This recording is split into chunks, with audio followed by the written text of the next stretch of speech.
Hey everyone, welcome to another episode from Ampro Engineering. This is a WPL 6x6 military truck, and it is a gift for my brother-in-law. Unfortunately, I purchased him, this is before I realized this, the ready-to-run model, not knowing how subpar the electronics were. Well, given the fact that I don't hate him, I've decided to upgrade it for him because I'm not going to give him something that he can't even drive. We have the upgraded servo. This is actually from one of the standard WPL cars, ESC, and then a receiver. I'm also probably going to grab him some of the axles that I bought for myself because I can order myself more of those, but I've been told, and just in looking at some of these here, I don't know how they're going to hold up to use. What I also wanted to note is that this truck actually has front and rear leaf springs, and I wasn't aware of that. The feel of the leaf springs is actually quite good. I was pleasantly surprised. Even in terms of scale realism, it looks really good. What's kind of cool too is that the battery resides in there. Very, very neat.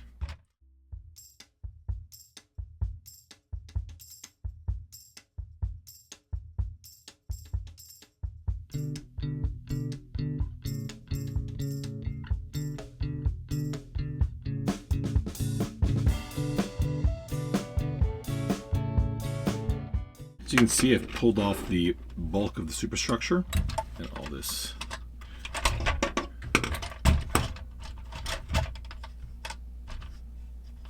I'm going to unscrew this front one here, and that'll pull the servo out. I have all of the electronics wired up, and as you can see here, operational. And what I want to do is I want to take this little shaft, it's kind of a little boss with a hole in it. That is what lined up to the hole in the steering linkage over here on the front of the truck. Since it is the correct size, we are going to salvage it by shaving it off, and then we'll put a screw straight through the entire assembly, and that'll hold everything in place. Like this, I'm using a flat bit on my X-Acto knife, flat blade, and we'll just push it straight down, and amazingly, it has not rolled off into oblivion. And as you can see, this is the contraption that we've come up with. This is an M2 machine screw. Got a washer on the front. I'm just looking at the play here. I probably should put a washer on the back, so I'm going to do that next.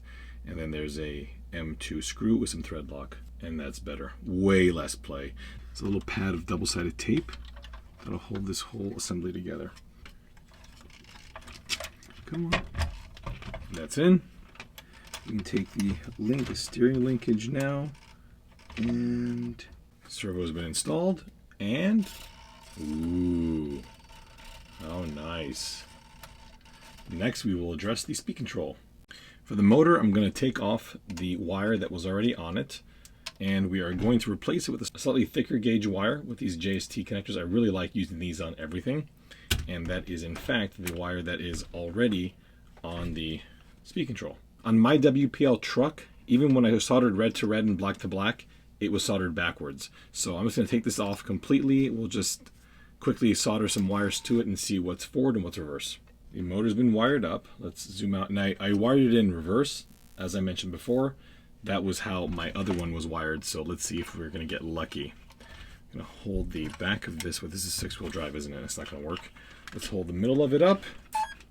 Okay, now it is. All right. Let's go forward on the radio. There we go. So that's all peculiar. The reason it's doing that weird hopping of the rear axle is because lifting it up has overextended the suspension, and now the drive shafts are binding slightly, and that's why it's doing that.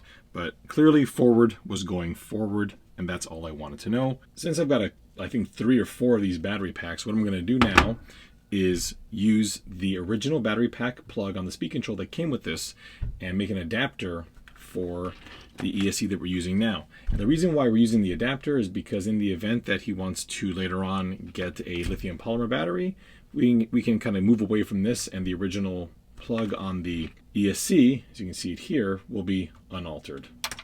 The next bit that we have to do is wedge all this stuff in here. I've done it in my WPL C24, but I feel like this battery enclosure was bigger on that one. It could just be my brain not working. So we're going to try and do it again and see how lucky we can get. I also would like to use these headlights again since, you know, headlights are nice. But what I want to do is, since this was probably running at 3 volts, I maybe should have measured that.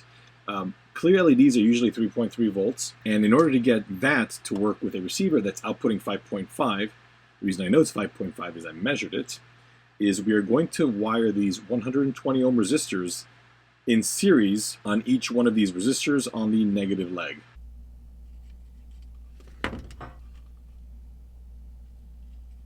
I just plugged the receiver back in here. Let's turn this on and see what happens. We should have headlights. And we do.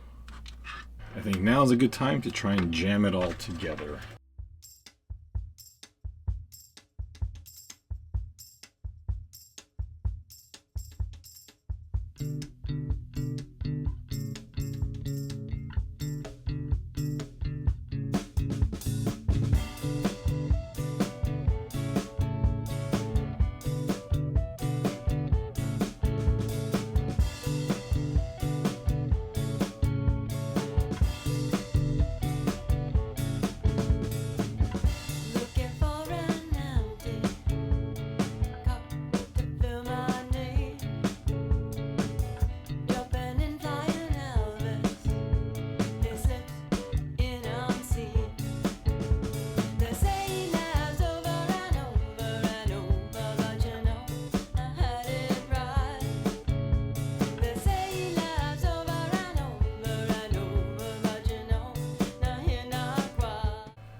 The wiring's been tucked away, I think, reasonably well, and I believe now we've got enough.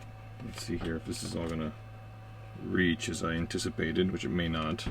Okay, so that should go there-ish, like that. These stick out there, and then the wiring for the headlight, I'm probably just gonna tuck in the front like this, so that it's easy to unplug if the body comes off. And I'm going to get the hot glue gun and hot glue this cluster nice and snug up here on the front. I've reassembled the entire thing and completely forgotten to test anything, so that's awesome. Let's open the hood and we'll put in the original battery. There. Nice. And then underneath, we were able to use the original speed control mounting switch here. So let's turn this on. We should have headlights immediately. Let's try our steering. Very nice. Let's try our throttle.